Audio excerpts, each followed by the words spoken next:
ತಮ್ಮ ಹೆಸರು ಪರಿಚಯ ಮಾಡಿಕೊಡಿ ಸರ್. ಇಕ್ರಾ ಸಂಸ್ಥೆ, Iqra institute for cultural research and action, Iqra ಸಂಸ್ಥೆ. ಇದು ಬೆಂಗಳೂರು ಮುಖ್ಯ ಕಚೇರಿ ಇದೆ. ಇದು ಸ್ವಯಂ ಸೇವಾ ಸಂಸ್ಥೆ. ಇಲ್ಲಿ ಸುಮಾರು 41 ಹಳ್ಳಿಯಲ್ಲಿ 4 ತಾಲೂಕುಗಳಲ್ಲಿ ನಾವು ರೈತರ ಜೊತೆ ಕೆಲಸ ಮಾಡ್ತಾ ಇದ್ವಿ.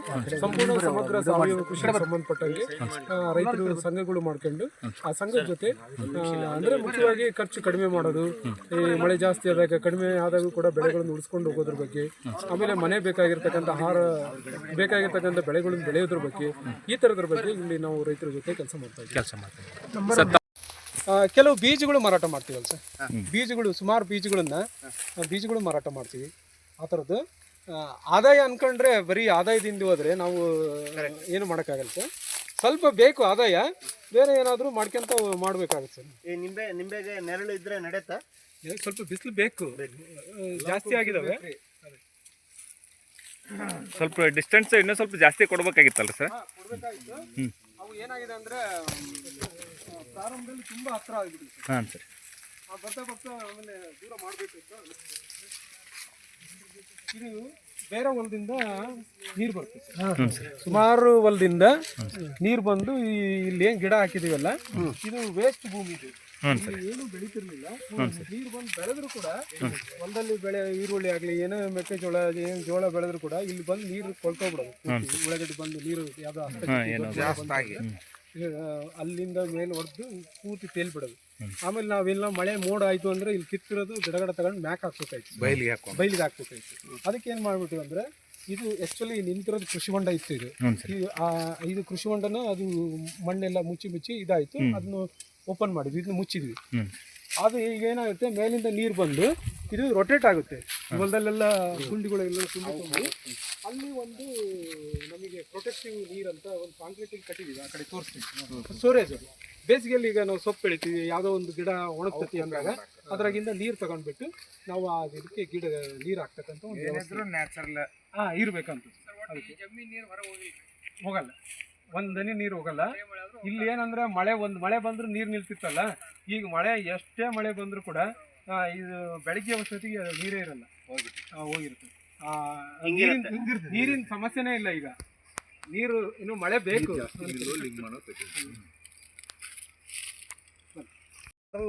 ಇದು ಮಳೆ ಆಶ್ರಿತ. ಇದು ಎಲ್ಲೂ ಕೆಳಗಿನ ತೋಟನೂ ಕೂಡ ಮಳೆ ಆಶ್ರಿತ. ಇಲ್ಲಿ ಯಾವುದೂ ನೀರು ಆ ಥರದ್ದು ಏನೂ ವ್ಯವಸ್ಥೆ ಇಲ್ಲ. ಇಲ್ಲಿ ಈ ಥರದ್ದು ಸುಮಾರು ಅಲ್ಲಿ ಒಂದು 25-30 ಗುಂಡಿ ಇದ್ದಾವೆ ಆ ಗಿಡದ ಒಳಗಡೆ. ಇಲ್ಲಿ ಕೂಡ ಸುಮಾರು ಗುಂಡಿಗಳು, ಕೆಲವು ತುಂಬಿರೋ ಇದ್ದಾವೆ, ಕೆಲವು ಹಾಗೆ ಇರೋವಿದ್ದಾವೆ. ಮೇಲೆ ಅದು ಖಾಲಿ ಬಿಟ್ಟಿರ್ತಕ್ಕಂಥದ್ದು, ಅಂದರೆ ಬೆಳೆ ಬೆಳಿಲಿಕ್ಕೆ ಹೊಲ. ಇದು 3 ಪ್ಲಾಟ್ ಇದೆ. ಒಂದು ಅರಣ್ಯ ಕೃಷಿ ಪದ್ಧತಿ ಅಂತ, ಇದು ಆಗ್ರೋ ಫಾರೆಸ್ಟ್ರಿ, ಅಂದರೆ ಈ ಜೋಳ, ಕಾಳು, ಕಡೆ ಸೊಪ್ಪು ಅದೆಲ್ಲ ಮಳೆಗಾಲದಲ್ಲಿ ಇಲ್ಲೆಲ್ಲ ಇರುತ್ತೆ. ಆ ನಂತರ ಅಲ್ಲಿ ಬೆಳೆಗಳು ರಾಗಿ, ನವಣೆ, ಜೋಳ ಆ ಥರದ್ದು ಬೆಳೆಯತಕ್ಕಂಥ ಹೊಲ 3 ವಿನ್ಯಾಸಗಳಿದ್ದಾವೆ. ಆಮೇಲೆ ಸುಮಾರು 200 ಮಿಲಿಮೀಟ್ರ್ ಮಳೆ ಬಂದರೆ, ಅಂದರೆ ಅತ್ಯಂತ ಕಡಿಮೆ ಮಳೆ ಬಂದಾಗ ಕೂಡ ಹೊಲದ ಬೆಳೆಗಳು ಇರೋ ರೀತಿಯಲ್ಲಿ ಈ ಹೊಲದ ವಿನ್ಯಾಸ ಇದ್ದಾವೆ. ಇದು ಸುಮಾರು ಇಕ್ರಾ ಸಂಸ್ಥೆ ರೈತರುಗಳು ಒಂದು 100ಕ್ಕೂ ಹೆಚ್ಚು ಜನ ರೈತರು ಈ ವಿಧಾನ ಮಾಡ್ಕೊಂಡಿದ್ದಾರೆ. ಅಂದರೆ ಬೇರೆ ಬೇರೆ ವಿಧಾನಗಳು ಬರ್ತವೆ ಇದರಲ್ಲಿ. ಇಲ್ಲೇನಂದರೆ 200 ಮಿಲಿಮೀಟ್ರ್, ಅಂದರೆ ನಮ್ಮ ಪ್ರದೇಶದಲ್ಲೇ 500ರಿಂದ 600 ಮಿಲಿಮೀಟ್ರ್ ಬರುತ್ತಲ್ಲ, ಅತ್ಯಂತ ಕಡಿಮೆ ಮಳೆನೇ, ತುಂಬ ಕಡಿಮೆ. ಅಂದರೆ 200 ಮಿಲಿಮೀಟ್ರ್ ಮಳೆ ಬಂತು ಅಂದ್ಕೊಳ್ಳಿ, ಅಷ್ಟರಲ್ಲೂ ಕೂಡ ನಮ್ಮ ಹೊಲದಲ್ಲಿ ಯಾವುದಾದ್ರೂ ಬೆಳೆಗಳು ಇರೋ ರೀತಿಯಲ್ಲಿ ಇದರಲ್ಲಿ ಇರುತ್ತೆ. ಒಂದು ವೇಳೆ 1000 ಮಿಲಿಮೀಟ್ರ್ ಬಂತು, ಅಂದರೆ ಪ್ರವಾಹಗಳು ಬರೋ ರೀತಿ ಬಂದರೂ ಕೂಡ ಹೊಲದ ಬೆಳೆಗಳು ಯಾವುದೂ ಡ್ಯಾಮೇಜ್ ಆಗಬಾರ್ದು. ಅಂದರೆ ಇಲ್ಲಿ ಈ ರೀತಿಯಾದಂಥ ಒಂದು ವಿನ್ಯಾಸ ಈ ಹೊಲದಲ್ಲಿ ರಚನೆ ಮಾಡಿದ್ದೀವಿ. ಇದು ಉದ್ಯೋಗ ಖಾತ್ರಿಯಲ್ಲಿ ಫಿಟ್ಗಳನ್ನು ಮಾಡ್ಕೊಂಡಿರ್ತಕ್ಕಂಥದ್ದು. ಆ್ಯಕ್ಚುಲಿ ಮೊದಲು ಪ್ರಾರಂಭದಲ್ಲಿ ಇಕ್ರಾ ಸಂಸ್ಥೆಯಲ್ಲಿ ಮುಂದೆ ಮಾಡಿಸಿದ್ವಿ. ಆಮೇಲೆ ನಂತರ ಅದನ್ನು ಉದ್ಯೋಗ ಖಾತ್ರಿಗೆ ನಾವು ಲಿಂಕ್ ಮಾಡಿಸಿದ ಮೇಲೆ ಉದ್ಯೋಗ ಖಾತ್ರಿಯಿಂದ ಬೋರ್ಡು ಕೂಡ ಇದೆ ಉದ್ಯೋಗ ಖಾತ್ರಿಗೆ. ಈ ಥರ ನರೇಗಾದಲ್ಲಿ. ಈಗ ನಮ್ಮ ಭಾಗದಲ್ಲಿ ಈಗ ಇಂಗು ಗುಂಡಿ ಅಂತಂದ್ರೆ ಏನದು ಅಂತ ಹೇಳಿ ಕೇಳ್ತಾರಲ್ಲ, ಎಕ್ಸ್ಪ್ಲೇನ್ ಮಾಡಿ ಹೇಳ್ಬೇಕಾಗುತ್ತೆ ಸರ್. ಅದು ಇದೆ, ಯೋಜನೆಯಲ್ಲಿ ಇದೆ, ಮಾಡ್ಬೋದು. ನಮ್ಮ ಭಾಗದಲ್ಲಿ ಮಾಡ್ಬೋದು. ಇದಕ್ಕೆ ನಾವು ಸಿ ಎಸ್ ಹತ್ರನೂ ಹೋಗಿ ಸ್ವಲ್ಪ ನೀವು ತುಂಬಾ ಇಲ್ಲಿಂದ ಒಂದ್ ಏನಾರ ಡಾಕ್ಯುಮೆಂಟ್ಸ್ ಕೊಟ್ರ ಇಲ್ರಿ ಹಂಗಲ್ಲ. ಹಂಗ್ ಮಾಡೋಕ್ಕಿಂತ ಅವ್ರು ಹೇಳ್ದಂಗೆ ನಾವು ಅದ್ರ ಬಗ್ಗೆ ಕಲ್ಪನೆ ಕೊಡ್ಬೇಕು. ಅದ್ರ ಬಗ್ಗೆ ನಾವು ನಾವು ಅದನ್ನ ಎದುರ್ತಾರೆ. ಏನಕ್ಕೆ ಎದುರ್ತಾರೆ ಅಂದ್ರೆ, ಇದು ಅವ್ರಿಗೆ ಏನಾಗುತ್ತೆ, ಗ್ರಾಮ ಪಂಚಾಯತಿ ಇಒ ತಕನು ಅವ್ರಿಗೆ ಅಧಿಕಾರ ಇರಲ್ಲ. ಯಾಕಂದರೆ ಇದರಲ್ಲಿ ಅವರಿಗೆ ಅಸೆಟ್ ಕ್ರಿಯೇಷನ್ಸಲ್ಲಿ ಕೆಲವು ಫೋಟೋಸು ಅದೆಲ್ಲ ಬೇಕಾಗ್ತವೆ. ಅದು 3 ವರ್ಷ 4 ವರ್ಷ ಅವರಿಗೆ ಕಣ್ಣಿಗೆ ಕಾಣಬೇಕು. ಇಲ್ಲಿ ಏನಾಗುತ್ತೆ ಅಂದರೆ ಇದೆಲ್ಲ ಮುಚ್ಚಾಕಿ ಮುಚ್ಚೋದ್ರಿಂದ ಅವ್ರಿಗೆ ಏನು ಸಿಕ್ಕಲ್ಲ, ಮಾಡಿದರೋ ಬಿಟ್ಟರೋ ಅಂತ. ಹಂಗಾಗಿ ಇದು CS ಹತ್ರ ಹೋಗಿ ಅವರು ಹೇಳ್ತಾರೆ, ಅಂದರೆ ಪ್ರತಿ ಹಂತದಲ್ಲೂ ನೀವು GPS ಫೋಟೋಗಳು ಟ್ಯಾಗ್ ಮಾಡಿ ವಿಡಿಯೋ ಈ ಥರದ್ದೆಲ್ಲ ಮಾಡಿ ಡಾಕ್ಯುಮೆಂಟ್ ಮಾಡಿ ಅವರಿಗೆ ರೈತರಿಗೆ ಮಾಡಿಕೊಡಿ ಅಂತ. ಇದು ಜಿಲ್ಲಾ ಪಂಚಾಯತಿಯಿಂದಲೇ ಕೆಲಸ ಆಗಬೇಕು, ತಾಲೂಕು ಪಂಚಾಯತಿಯವರು ಮಾಡಲ್ಲ. ನೀವು ರೈತರದ್ದು ಗುಂಪು ಹೋಗಿಬಿಟ್ಟು ನಾವು ಕೂಡ ನಮ್ಮ ಡಿಸ್ಟಿಕ್ಕು CS ಹತ್ರ ಮಾತುಕತೆ ಮಾಡಿಬಿಟ್ಟು ಇದನ್ನು ಉದ್ಯೋಗ ಖಾತ್ರಿಯಲ್ಲಿ ಸೇರಿಸಲಿಕ್ಕೆ ವ್ಯವಸ್ಥೆ ಮಾಡಿರ್ತಕ್ಕಂಥದ್ದು. ಇದು ಏನು ಮಾಡ್ತೀವಿ ಅಂದರೆ 3 ಅಡಿ ಗುಂಡಿ ತೋಡ್ತೀವಿ. ಈ ಗುಂಡಿ ಒಳಗಡೆ ಉದ್ಯೋಗ ಖಾತ್ರಿಯಲ್ಲಿ ನಾವು ಕೈಯಿಂದ ತೆಗೆದು, ಇಲ್ಲಪ್ಪ ಉದ್ಯೋಗ ಖಾತ್ರಿ ನಮಗೆ ಅನುಷ್ಠಾನ ಇಲ್ಲ ಅಂದರೆ ನಾವು JCP ಇಂದೆಲ್ಲ ನೀವು ಮಾಡ್ಕೋಬೋದು. ಅಂದರೆ ಉದ್ಯೋಗ ಖಾತ್ರಿ ಅಲ್ಲ, ಸ್ವಂತಕ್ಕೆ ಮಾಡ್ಕೊಂಡು. ಇಲ್ಲಿ ಏನು ಮಾಡ್ತೀವಿ, 3 ಅಡಿ ಗುಂಡಿ ತೋಡ್ಬಿಟ್ಟು ನಾವೇನು ಮಾಡ್ತೀವಿ, 1 ಅಡಿವರೆಗೂ ಈಗ ಕಲ್ಲುಗಳನ್ನು ಇದರಲ್ಲಿ ತುಂಬ್ತೀವಿ. 1 ಅಡಿ ಕಲ್ಲು ತುಂಬ್ತೀವಿ, 1 ಅಡಿ ಮರಳು ತುಂಬ್ತೀವಿ. ಮೇಲೆ ಈ ಮಣ್ಣನ್ನು ಪೂರ್ತಿ ಮುಚ್ಚಿಬಿಡ್ತೀವಿ. ಮುಚ್ಚಿದಾಗ ಏನಾಗುತ್ತೆ, ಇದು ಮಳೆ ಬಂದಾಗ ಅದು ನೀರು ಹಿಂಗುತ್ತೆ, ಇಲ್ಲಿ ಹೊಲ ವೇಸ್ಟ್ ಆಗಲ್ಲ. ನೀವು ಹೊಲದ ಬೆಳೆ ಮಾಡೋಕರನ್ನು ಕೂಡ ಮಾಡ್ಕೋಬೋದು ಸರ್. ಇದು ನೀವು ರಂಟೆ ಹೊಡೆದಾಗ ಕೂಡ 1 ಅಡಿ ಮೇಲೆ ಹೋಗಲ್ಲ. ನೀವು ಟ್ಯಾಕ್ಟ್ರಿ ರಂಟೆ ಹೊಡಿತೀರಂದ್ರೂ ಕೂಡ 1 ಅಡಿ ಮೇಲೆ ಮಣ್ಣು ಮುಚ್ಚಿರೋದ್ರಿಂದ ಆ ಮಣ್ಣು ಅಲ್ಲೇ ಇರುತ್ತೆ. ಅವಾಗ ಏನಾಗುತ್ತೆ, ಜಾಸ್ತಿ ಮಳೆ ಬಂದಾಗ ಜನವರಿ ಫೆಬ್ರವರಿ ಅಕಾಲಿಕ ಮಳೆಗಳು ಬರ್ತವೆ. ಆ ಟೈಮಲ್ಲಿ ನೀರು ಪೂರ್ತಿ ಹಿಂಗುತ್ತೆ. ಮಳೆ ಒಂದು ಬೆಳೆ ಹಾಕಿರ್ತೀವಿ, 15-20 ದಿವಸ ಮಳೆ ಹೋಯಿತು ಅಂದರೆ ಆ ಬೆಳೆಗಳು ತುಂಬ ಹಸಿರಾಗಿರ್ತವೆ. ನೀರಿಂದ ಅಷ್ಟೊಂದು ಸಮಸ್ಯೆಗಳು ಬಾಧಿಸಲ್ಲ. ಹಂಗಾಗಿ ಈ ಮೆಥಡ್ ನೀವು ಎಕರೆಗೆ ಏನಿಲ್ಲ ಅಂದರೂ ಕನಿಷ್ಠ 15 ಗುಂಡಿನಾದರೂ ನೀವು ಮಾಡ್ಕೋಬೇಕಾಗುತ್ತೆ. 1 ಎಕರೆಗೆ ಡಿಸ್ಟೆನ್ಸ್ ನೀವು ನೋಡಿಕೊಂಡು, ನೀರಿನ ಹರಿವು ನೋಡಿಕೊಂಡು 20 ಅಡಿಗೊಂದು ಮಾಡ್ಕೊತೀರೋ, 15 ಅಡಿಗೊಂದು, ಈ ರೀತಿ ಪದ್ಧತಿನ ಮಾಡ್ಕೋಬೇಕಾಗುತ್ತೆ ಸರ್. ಇದು ಜಿಗ್ಜಾಗ್ ಮೆಥಡ್ನೊಳಗೆ ಮಾಡ್ಕೋಬೇಕು ಏನು ಲೈನ್ ಬೈ ಲೈನ್ ಹರಿವು ನೋಡಿಕೊಂಡು ಸ್ಲೋಪ್ ನೋಡಿಕೊಂಡು ಮಾಡ್ಕೋಬೇಕು. ನಾವು ಇಲ್ಲಿ ಏನು ಮಾಡಿದೀವಿ ಅಂದರೆ ಸರ್, ಈಗ ನೀವು ಫಸ್ಟ್ ಕಲ್ಲು ಹೇಳಿದ್ರಿ, ನೆಕ್ಸ್ಟ್ ಉಸುಗ್ ಹೇಳಿದ್ರಿ, ಆಮೇಲೆ ಈ ಮಣ್ಣು ಹೇಳಿದ್ರಿ, ಇದನ್ನು ಹಾಕ್ಬೇಕನ್ರಿ? ಅದು ಹಾಕಂಗಿಲ್ಲ, ರಿಂಗ್ ರಿಂಗ್ ಅದು ಬೇರೆ ಸೊಪ್ಪು ಹಾಕೈತಿ. ಅದು ಎರೆಹುಳಿ ತೊಟ್ಟಿ ಮಾಡ್ಕೊಂಡ್ರೆ ಸಂಬಂಧನೇ ಇಲ್ಲ. ಅದು ಅದರಲ್ಲಿ ಏನ್ ಮಾಡ್ತೀವಿ ಅಂದ್ರೆ ಮಳೆಗಾಲದಲ್ಲಿ ಸೊಪ್ಪು ಅವನ್ನೆಲ್ಲ ಹಾಕ್ತೀವಿ. ಇಲ್ಲಿ ಏನಾದ್ರು ಬೆಳೆಗಳು ಹಾಕಿದಾಗ ಇಲ್ಲಿ ಕಾಲಿಡಕ್ಕಾಗಲ್ಲ, ಎಲ್ಲ ಬೇರೆ ಬೇರೆ ಬೆಳೆಗಳು ಇರ್ತವೆ. ಒಂದು ಇದು ನಾವು ಇದು ಮನಸ್ಸಲ್ಲಿ ಏನಂದ್ರೆ ಸಾಗುವಳಿ ಮಾಡಲ್ಲ, ಇದು ಅಂದ್ರೆ ರಂಟೆ ಕುಂಟೆ ಏನು ಹೊಡೆಯಲ್ಲ ಈ ಹೊಲದಲ್ಲಿ. ನೈಸರ್ಗಿಕ ಕೃಷಿ ಸರ್. ಬೇಕಾದ್ರೆ ನಾವು ಹಾಕ್ತಿವಿ, ಯಾವ್ಯಾವ ಬೀಜ ಬೇಕಾದ್ರೆ ನಾವು ಜೋಳ ಬೇಕಾದ್ರೆ ಜೋಳ ಊರ್ತೀವಿ, ರಾಗಿ ನವಣೆ ಸಜ್ಜೆ ಎಲ್ಲಿ ಬೇಕಾದ್ರೂ ಊರ್ಕೊಂಡಿರ್ತೀವಿ. ಅವೆಲ್ಲ ಒಂದ್ಕೊಂದು ಬಹುಮಡಿ ಟೈಪ್ ಕ್ರಾಪ್ಗಳು ಇಲ್ಲಿ ಇರ್ತವೆ. ಅವಾಗ ಏನಾಗುತ್ತೆ, ಈ ಕೆಳಗೆ ಸೊಪ್ಪು ಅವಕ್ಕೆಲ್ಲ ಮನೆ ಬೇಕಾದಾಗ ಆ ರಿಂಗುಗಳಲ್ಲಿ ನಾವು ಸೊಪ್ಪು ತರಕಾರಿಗಳನ್ನ ಆ ರಿಂಗ್ಗಳಲ್ಲಿ ಹಾಕ್ಯಂತೀವಿ. ಇಲ್ಲಿ ಕೆಳಗಡೆ ಇಳಿಲಿಕ್ಕಾಗಲ್ಲ, ಆ ಒಡ್ಡಿಂದ ಕೆಳಗಡೆ ಅಷ್ಟು ಕ್ರಾಪು ಬೆಳೆಗಳು ಇರ್ತವೆ. ಬೇಕಾದಾಗ ನಾವು ಕಟಾವು ಮಾಡ್ತೀವಿ. ಕೆಲವೊಂದು ಬಳ್ಳಿಗಳು ಇರ್ತವೆ, ಅಲ್ಲಿ ನೋಡಿ ಆ ರೀತಿ ಅಲ್ಲಿ ಕುಂಬಳ ಅಲ್ಲ ಅವರೇ ಇದ್ದಾವೆ, ಕುಂಬಳ ಕೆಲವು ಇರ್ತವೆ. ಇದು ಈ ರೀತಿ ಈಗ ತುಂಬೋದು ಬೇಕಾದ್ರೆ ನಾವು ಒಂದು ಮಾಡ್ಬಿಡ್ತೀವಿ. ನಮಗೆ ಎಲ್ಲರಿಗೂ ಒಂದು ಅನುಭವ ಆಗುತ್ತೆ ಅಂತ. ಇದು ಎಷ್ಟಾಗುತ್ತೆ ಅಷ್ಟು ಹಾಕಿ ನಾವು ಹಾಕ್ತೀವಿ. ಆಮೇಲೆ ಇದು ಮಣ್ಣು ಮೇಲ್ಮಣ್ಣನ್ನೇ ತೆಗೆದು ಸೈಡ್ ಇಟ್ಕೋಬೇಕು. ಕೆಳಗಡೆ ಮಣ್ಣು ಆ ಕಡೆ ಅದನ್ನು ಯೂಸ್ ಮಾಡಬಾರ್ದು. ಇದು ಏನಾಗುತ್ತೆ ನೋಡಿ, ಈ ಫಿಟ್ ಮೆಥಡ್ ಮಾಡಿದ ಮೇಲೆ ಈ ಹೊಲದಲ್ಲಿ ಒಂದೇ ಒಂದು ಉದಾಹರಣೆ ತಗೊಳ್ಳಿ. 1, 2, 3 ನುಗ್ಗೆಗಳಿದೆ. ನುಗ್ಗೆ ಅಂದ್ರೆ ಇಲ್ಲಿ ಒಂದು ಸರ್ಕಲ್ ಇರುತ್ತೆ. ಇಲ್ಲಿ ಏನಾಗುತ್ತೆ, ಮಧ್ಯೆ ನಾವು ಏನಾದ್ರೂ ತರಕಾರಿಗಳು ಅಥವಾ ಸೊಪ್ಪುಗಳನ್ನ ಬೇರೆ ಬೆಳೆಗಳನ್ನು ಕೂಡ ಇದ್ರ ಸುತ್ತ ಹಾಕೋಬಹುದು. ಈಗ ಇದು ಕಟ್ ಮಾಡಿರೋದು, ಇದು ಈಗ ಒಂದು ನುಗ್ಗೆ ಇದೆ. ಅದೇ ತರ ಪ್ರತಿ ಗುಂಡೆಗೂ ಕೂಡ ನೀವು ಸುತ್ತ ಬಾರ್ಡರ್ ಕಟ್ಟಲ್ಲಿ ಬೌಂಡ್ರಿಗೆ ಬೆಳೆ ಹಾಕೊಂಡಾಗ ನಿಮ್ಗೆ ಯಾವ್ದು ಬೇಕೋ ಅದನ್ನ ಯೂಸ್ ಮಾಡ್ಕೋಬಹುದು. ಈ ತರ ಬೆಂಡೆಗಳು ಇದ್ದೀವಲ್ಲ, ಇವು ಜವಾರಿ ಬೆಂಡೆಗಳು, ಚಲಿಕೆಯಲ್ಲಿ ಎಳಕ್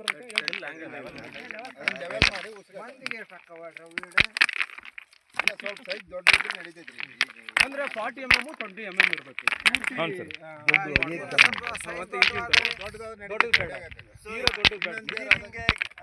ಕಲ್ಲುಗಳು ನಿಮ್ಮ ಹೊಲದಲ್ಲೇ ಇಲ್ಲೇ ಹಂಗಾಗಿ ಇಲ್ಲೇ ಸುತ್ತಮುತ್ತಲು ಕಲ್ಲುಗಳನ್ನ ಜೋಡಿಸಿ ನಮಗೋಸ್ಕರ ಡೆಮೋಗ್ ಅಂತೇಳಿ ಮಾಡಿದ್ವಿ.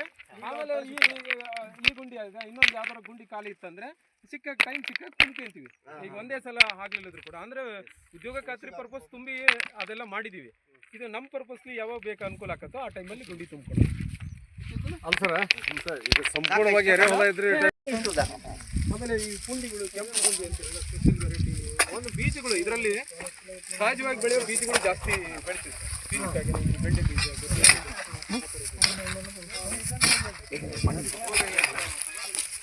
ಸರ್ ಒಂದು ನಿಮಿಷ, ಇಲ್ಲಿ ಮಣ್ಣು ಆ ಮಣ್ಣು ಒಂದು ನಿಮಿಷ ಉಸಿರಾದ ತಕ್ಷಣ ಮಣ್ಣು ಈ ರೀತಿ ಹಾಕಿ ಅದು ಪೂರ್ತಿ ಮುಚ್ಚಿಬಿಡಿ, ಅಂದ್ರೆ ಅದು ಕಲ್ಪನೆ ಅವ್ರಿಗೆ ಹಾಂ ಮತ್ತೆ ಅದು ಉಸ್ಕೊಂಡ್ ಹಾಕಿರೋ ನಂಗೆ ಆಗ್ಬಾರ್ದು. ಇಲ್ಲ ತೆಗಿತಾರಲ್ರಿ ಮಣ್ಣು, ಮೇಲ್ಮಣ್ಣನ್ನು ಸೈಡಿಗೆ ಇಟ್ಕೋಬೇಕು, 1 ಅಡಿ ಮೇಲ್ಮಣ್ಣನ್ನು ಸೈಡಿಗೆ ಇಟ್ಕೋಬೇಕು, ಉಳಿದಿದ್ದು 2 ಅಡಿದು ಹೊರಗೆ ಹಾಕ್ಬೇಕು. ಅದೇ ಮಣ್ಣು ವಿಜಯನಗರ ಡಿಸ್ಟಿಕ್ ಕೊಟ್ಟೂರು ತಾಲೂಕು ದೂಪತಳಿ ಗ್ರಾಮ. ನಮ್ಮ ಹೆಸರು ಮಲ್ಲಿಕಾರ್ಜುನ್ ಅಂತ. ನಾವು ಕಳೆದ 2006 ನಾವು ಇಕ್ರಾ ಮಾರ್ಗದರ್ಶನದಲ್ಲಿ ಸಾವಯವ ಕೃಷಿ ಪ್ರಾರಂಭ ಮಾಡಿದ್ವಿ. ಅಲ್ಲಿ ನಾವು ಏನು ಸ್ವಲ್ಪ ಒಂದು ಅರ್ಧ ನಮ್ದು ಇರೋದು ಮೊದಲು ಕೂಡು ಕುಟುಂಬ 32 ಎಕರೆ ಇತ್ತು. ನಾವು 4 ನಮ್ಮ ತಮ್ಮರು ಇಬ್ಬರು ಟೀಚರ್ ಅದಾರ. ಅವಾಗ ನಾವೆಲ್ಲ ಈ ಕೂಡು ಕುಟುಂಬದಾಗ ಒಂದು ಅರ್ಧ ಎಕರೆ ಪ್ರಯೋಗ ಮಾಡಿದೆ. ಅದು ಯಾವುದು ಇಕ್ರಾ ಮಾರ್ಗದರ್ಶನದಾಗ ನಾವೆಲ್ಲ ಮೊದಲು ರಾಸಾಯನಿಕ ಹಾಕ್ತಿದ್ವಿ, ಸಾಕಷ್ಟು ಬೀಜ ಉತ್ಪಾದನೆ ಕೇಳಿದ್ರೆ ಬಂದಿವಿ. ಆ ಕಡೆ ಜಾಗ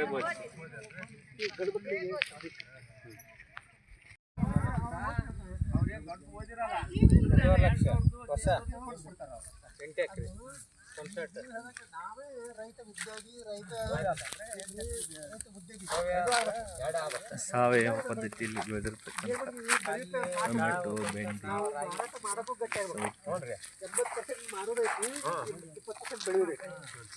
ಎಲ್ಲಿವರೆಗೂ ಡೈರೆಕ್ಟ್ ಮಾರಾಟಕ್ಕೆ ತಯಾರಾಗೋದಿಲ್ಲ, ಅದಕ್ಕೆ ಉದ್ಧಾರ ಸಾಧ್ಯನೇ ಇಲ್ಲ.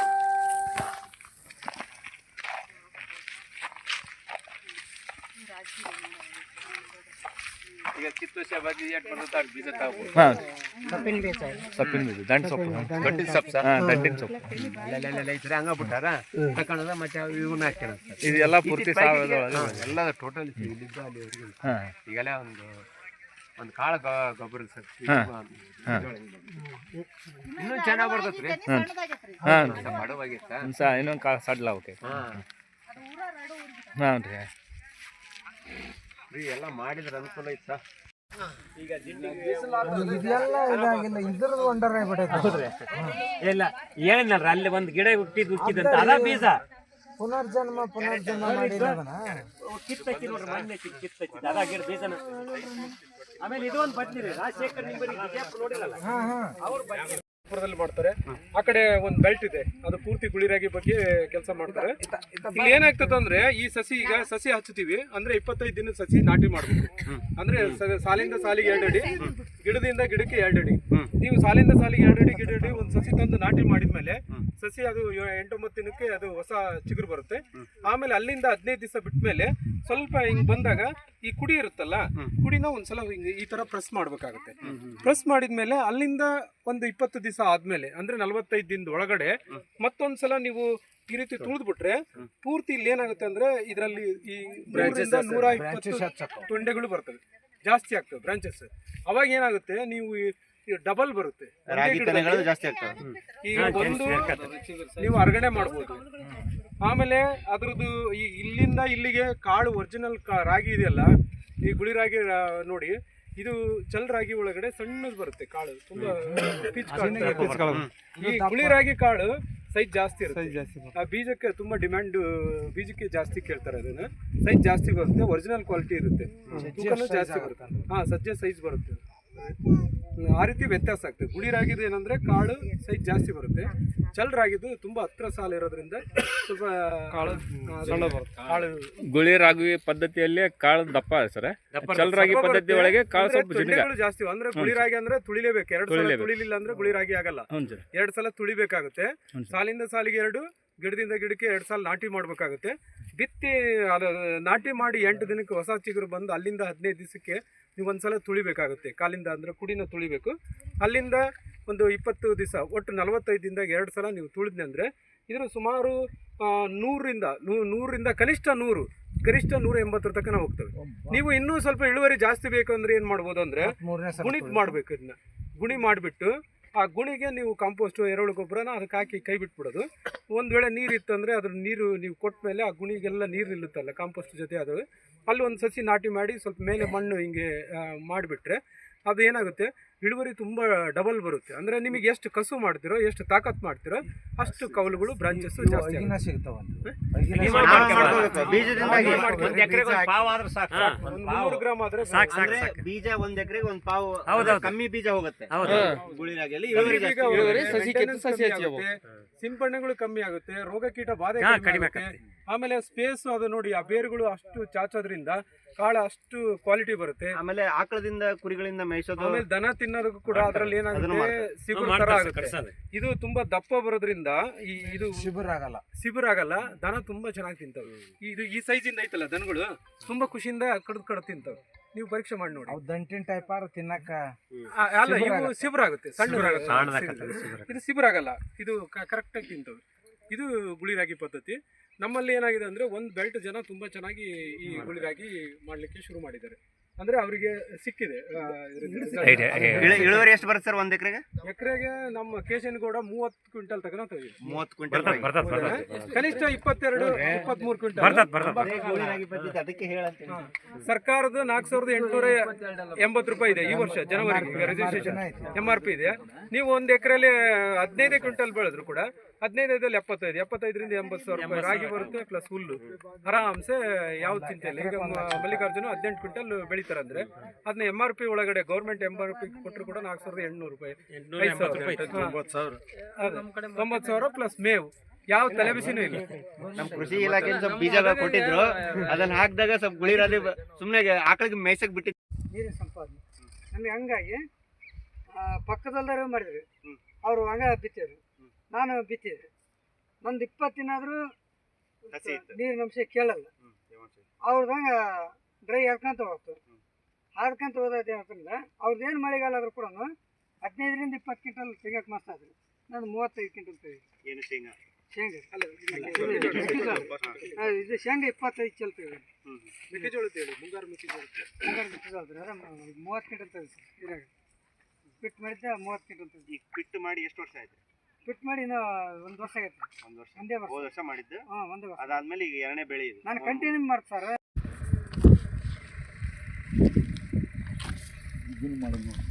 ಹ್ಞೂ ರೀ. ರಾಗಿ ರೀ, ರಾಗಿ ಗುರೆಳ್ಳು ರೀ, ಶೇಂಗಾ ಅಗಸಿ. ಅದ ಅಗಸಿ ಇಲ್ಲಂದ್ರು ಇಲ್ಲಿ ಬಂತು ನೋಡಿ. ಹ್ಞೂ ರೀ.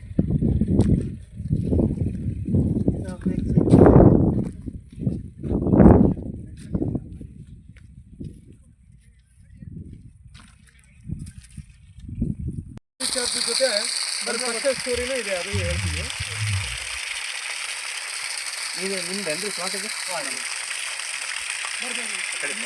ಲಾಸ್ಟ್ ಟೈಮ್ ಬಂದಿದ್ದೆ, ರೆಡಿ ಇರ್ತಾವ, ರೆಡಿ ಇತ್ತಲ್ಲ ಲಾಸ್ಟ್ ಟೈಮ್ ನನಗೆ ಇತ್ತಲ್ಲ ಬಂದಾಗ.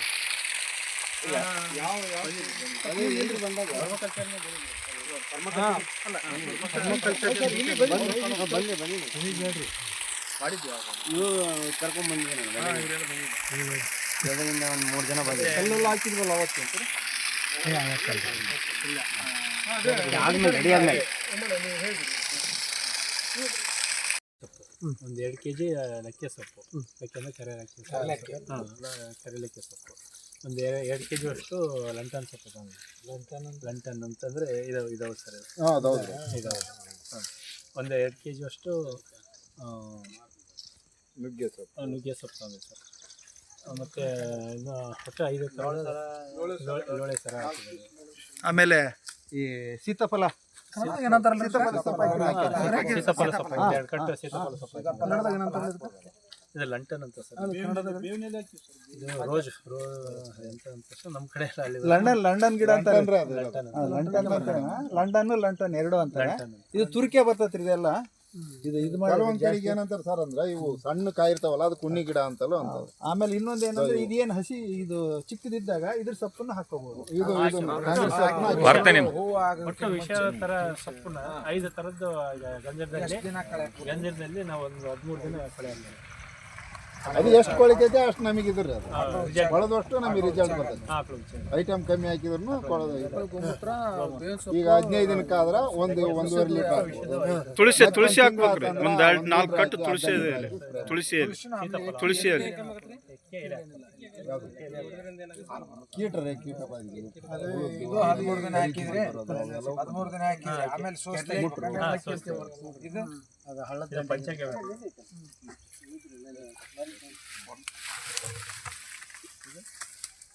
ಇದು BNC ಅಂತ ಸೂಕ್ಷ್ಮಾಣು ಜೀವಿಗಳನ್ನು ವರ್ಧನೆ ಮಾಡೋದು. ಜಿ ಎಮ್ ಸಿ ಅಂದ್ರೆ ಒಂದು ಕೆಗ್ ಕಡ್ದು ಭೂಮಿಯಾಗನು ಮಾಡ್ತಾರನ್ರಿ ಅದು? ಯಾವ್ದು ಹೇಳ್ರಿ? ಅಲ್ಲ ಹಂಗೆ ಒಂದು ಸೂಕ್ಷ್ಮಾಣು ಜೀವಿಗಳದ್ದು ಒಂದು ಲೀಟ್ರ್ ಬಾಟ್ಲ್ ಇರುತ್ತೆ, ಅದನ್ನ ತಂದು ಹೆಚ್ಚು ಮಾಡೋದು. ಬೆಳಿಗ್ಗೆ ನೋಡಿದ್ವಲ್ಲ ಸರ್, ಅದು ಕಲರ್ ಕಪ್ ಇತ್ತ. ಇದು ನೋಡಿ, ಅದು ನಮ್ಮ ಕಾಂಟ್ಯಾಕ್ಟ್ ನಂಬರ್ 99 72 00 7271. ರೈತರು ಕರೆ ಮಾಡಿದ್ರೆ ಇದ್ರ ಬಗ್ಗೆ ಸಂಪೂರ್ಣ ಮಾಹಿತಿ ತಿಳಿಸ್ಕೊಡ್ತೀರಾ ಸರ್? ಮಾಡ್ತೀವಿ. ಅದೇ ಸ್ವಲ್ಪ 4 ಗಂಟೆ ಮೇಲ್ಪಟ್ಟು 6 ಗಂಟೆ ಒಳಗಡೆ ಆದರೆ ಆಗ್ಬೋದು. ಆ ಟೈಮಲ್ಲಿ ಮಾಹಿತಿ ಹೇಳಿದ್ರೆ ಬೇರೆ ನಾವು ಸಂಘದ ಮೀಟಿಂಗ್ಗಳಲ್ಲಿ ಇರ್ತೀವಿ 6 ಗಂಟೆ ಮೇಲ್ಪಟ್ಟು. 4 ಗಂಟೆಯಿಂದ 6 ಗಂಟೆ ಒಳಗಡೆ ಖಂಡಿತವಾಗ್ಲೂ ಆಗ್ಬೋದು, ಸಂಪರ್ಕ ಮಾಡ್ಬೋದು ಸರ್ ನಿಮಗೆ. ಹ್ಞೂ ಸರ್. ಸರ್ ಇಷ್ಟೆಲ್ಲ ಮಾಹಿತಿ ತಿಳಿಸ್ಕೊಟ್ಟಿದ್ದಕ್ಕೆ ಧನ್ಯವಾದಗಳು ಸರ್. ಹ್ಞೂ ಸರ್.